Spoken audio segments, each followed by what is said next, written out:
Y en efecto, en los siguientes minutos lo que vamos a tratar de revisar es, primero, prevención y luego qué tratamiento se debe hacer en la coledocolitiasis en pacientes que están postoperados de cirugía bariátrica. Los objetivos de la plática van a ser, básicamente, entender o tener un panorama de la enfermedad o de los síntomas biliares post cirugía bariátrica, hablar un poquito de profilaxis y hablar un poquito de tratamiento después de la cirugía bariátrica. Y me voy a detener un momento, básicamente, en la discusión, sobre todo, de lo que antes se llamaba que se sigue llamando igual, pues, la colecistectomía concomitante, y si deberíamos de hacerla o no deberíamos de hacerla cuando hacemos cirugía bariátrica.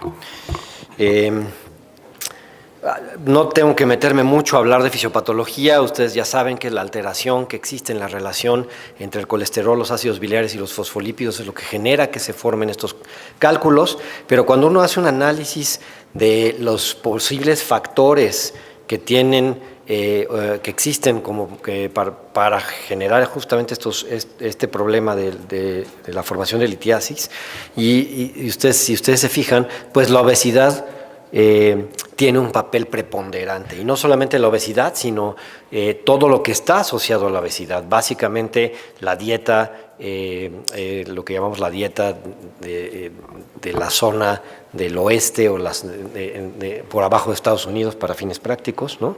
El tener síndrome metabólico y finalmente la pérdida o el cambio rápido de peso en estos pacientes tiene un impacto también muy importante y es un factor de riesgo fundamental, ¿no? Para fines prácticos, la cirugía bariátrica le agrega a toda esta fisiopatología de la formación de piedras de los pacientes obesos que además haya un aumento muy importante en la liberación de colesterol a nivel biliar, que haya un aumento en la producción de mucina, lo cual hace que se disminuya el tiempo de formación de estos coágulos, de la formación del núcleo del coágulo, del lito, perdón, y evidentemente hipomotilidad y disminución del vaciamiento, porque la comida ya no va a estimular de la misma manera el vaciamiento o la motilidad de esta vesícula, ¿no? En general, la incidencia en la población general es alrededor del 2 al 15%, pero el tener un índice de masa corporal de más de 40 kilogramos por metro cuadrado nos da un riesgo de desarrollar litiasis de más de 8 veces. Y la incidencia reportada post cirugía bariátrica es entre el 6 y el 50%, aunque casi todas las series tienen el 30%. Entonces uno diría, bueno, pues si tenemos esta cantidad, ¿por qué no a todos les quitamos la vesícula, no? Sería más sencillo pensar que deberíamos de hacer eso. Y estamos en un foro de gastroenterólogos, y lo que les voy a tratar de decir a los gastroenterólogos es que los cirujanos no somos tan animales y no queremos quitarles a todos la vesícula de esa manera. Lo que ha sucedido es que, si ustedes recuerdan, pues hasta los años 2000 la cirugía bariátrica se hacía abierta, y regresar a quitarle la vesícula a alguien que le habíamos hecho un bypass gástrico en una cirugía convencional o abierta era súper complejo. Las adherencias no hacían que fuera fácil. Pero afortunadamente desde los años 2000 para acá se ha hecho cirugía bariátrica laparoscópica, y eso ha cambiado el concepto que tenemos en la cabeza. Y eso lo pueden ver en las siguientes diapositivas. Si bien en esta diapositiva pueden ver que los pacientes que tienen enfermedad biliar en el momento de la operación, es decir, que tienen síntomas y se demuestra que tiene litiasis, pues los seguimos quitando la vesícula al mismo tiempo que les hacemos un bypass gástrico. Aquellos pacientes que no tienen evidencia de enfermedad, ya no se les hace cirugía. Entonces, es lo que tendríamos que hacer en realidad. Y lo voy a tratar de enseñar por qué pienso que debe ser así. Bueno, Esta es una revisión de la literatura en cirugía bariátrica, específicamente el bypass gástrico, y más o menos todos tienen alrededor de 8% de posibilidad de hacer litiasis después de una cirugía bariátrica. Hay un grupo que habría que tener un poquito de atención, que es el de los 20 a 29, tiene más chance de hacerlo después de cirugía bariátrica, y también es importante saber que esto va a ocurrir más o menos en los meses 7 y 12 posteriores a la cirugía bariátrica. Después de eso, la verdad es que la incidencia se va normalizando y se va haciendo igual a la población general. Cuando hacemos un análisis básicamente de realmente a quiénes están operando, esta es una revisión también de la literatura, y lo que hace es nada más darnos la incidencia real de los pacientes que se llevan a cirugía, a colecistectomía después de una cirugía bariátrica. Y fíjense cómo aquí, incluso si está por ahí el doctor Mercado, me diría, a estos pacientes ni los debíamos de haber operado, porque son pacientes con colelitiasis asintomática y con disinencia vesicular, que esos creo que no deberíamos de operarlos, ¿verdad, doctor? Cuando hacemos nada más un análisis de aquellos que sí tienen colecistitis, pues es como del 1%. Y cuando hacemos un análisis de quienes tienen coledocolitiasis 0.2 y pancreatitis 0.2, de tal manera que realmente no tendríamos por qué estar operando a estos pacientes desde antes de la cirugía bariátrica, ¿no? Les voy a pasar dos articulitos que creo que valen la pena porque resumen, son probablemente de los más grandes publicados, de las series más grandes es la Cleveland Clinic, y de 3.765 pacientes en el periodo de estudio, solamente 138 desarrollaron síntomas biliares después de una cirugía bariátrica. Es más o menos igual de frecuente en hombres, bueno, es más frecuente la cirugía bariátrica en mujeres, entonces es más frecuente tener problemas biliares aquí, es más frecuente en el bypass gástrico que en el resto de las cirugías, ¿cómo se llaman? Bariátricas, y casi todos los pacientes, todos recomendamos usar uso de oxicólico, ahorita vamos a llegar ahí, y en esta serie casi todos, por lo menos se les había dicho que lo tomaran, ¿no? Si ustedes se fijan, en realidad el porcentaje de pacientes que tuvo enfermedad, la mayor parte de ellos fue colecistitis crónica, el 18% colecistitis aguda, hubo por ahí 9% de pancreatitis y coledocolitiasis en el 5%. Es decir, de estos 138 pacientes, si sacáramos la cuenta de cuántos pacientes de los 3,000, pues es muy poquito el porcentaje de pacientes, ¿no? Es importante saber que se encontró el 61% de los pacientes tenían imagen de piedras en la vesícula o de lodo, y la coledocolitiasis se demostró en el 4% de los pacientes. Cuando analizaron la patología, pues la más frecuente fue colecistitis crónica, seguida de colecistitis aguda, y ahí por ahí un par que se colaron de enfermedad ¿cómo se llama? Gangrenosa. Hasta en la Cleveland Clinic de repente se pierden las vesículas, ¿no? Por ahí hay unos especímenes que no se encontraron. Y hubieron complicaciones, pues en realidad básicamente el número de pacientes que se llevaron a cirugía, la mayor parte de los pacientes en realidad se llevaron a cirugía laparoscópica convencional, algunos con, ¿cómo se llama?, con colangio transoperatoria.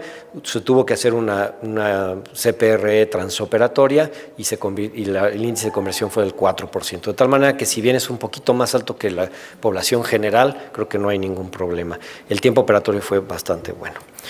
Después, si hiciéramos un análisis específico de qué factores podrían tomarse en cuenta, pues la edad parece ser uno de los factores, ser mujer, y cuando se hizo el análisis multivariado solamente quedó la edad y el índice de masa preoperatorio fueron los únicos que fueron estadísticamente significativos. Ellos mismos tienen también uno de pancreatitis, en 2.600 pacientes, 1% de pacientes hizo pancreatitis entre más o menos 3 años después, y de esos ni siquiera todos fueron por piedras, solamente 8 de los pacientes que se tuvieron que reoperar.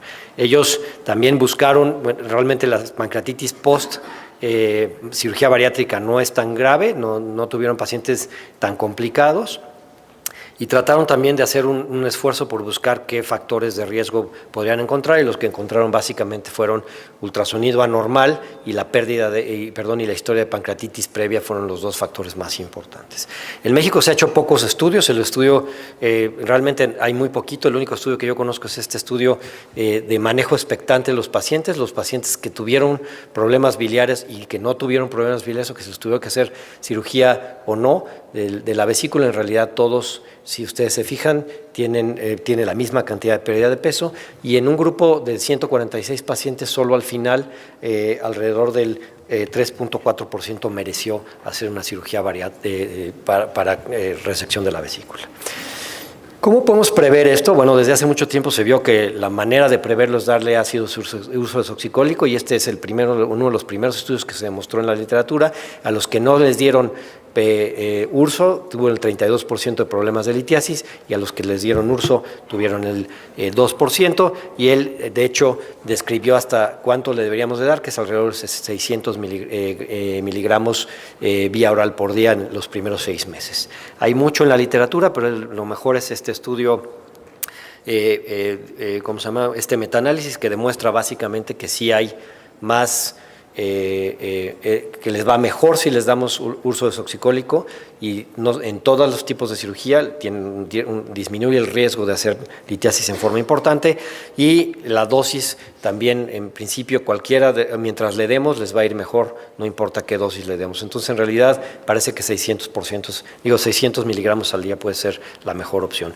El único problema del ácido ursodesoxicólico es que es una pastillota, y nuestros pacientes con cirugía bariátrica no lo pueden tomar tan fácilmente. De hecho, hay veces que se toman eso y ya no comen, se llenan con eso. Entonces, cuesta trabajo la adherencia terapéutica del ácido ursodesoxicólico. Probablemente valdría la pena que las compañías hicieran uno tomadito o respirado, o alguna de estas cosas nuevas que están inventando para la cirugía bariátrica. Entonces, el tratamiento, pues tendríamos que ver los escenarios clínicos. En principio, antes de la cirugía bariátrica, si no tiene evidencia de enfermedad, creo que ya fui suficientemente enfático, y no deberíamos operar a nadie, deberíamos hacer nada más prevención postoperatoria después de la cirugía bariátrica.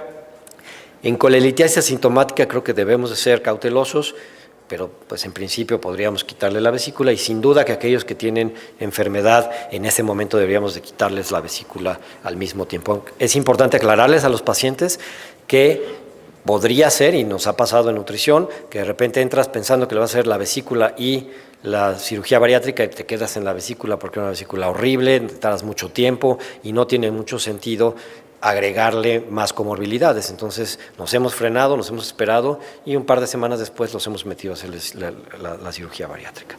En el postoperatorio, digamos, en aquellos pacientes que ya se operaron, pues la cirugía, si tenemos colecistitis, el abordaje laparoscópico parece ser exactamente igual que si no tuvieran cirugía bariátrica, pero la coledocolitiasis es mucho más compleja por la manera en que está hecha la operación. Si ustedes se fijan, para hacer una CEPRE es muy complejo. Entonces, las posibilidades terapéuticas son percutáneas, retrógrada puede ser una opción, pero es enteroscopio, y la que más nos gusta y nos llama la atención es la transgástrica, la vamos a ver ahorita.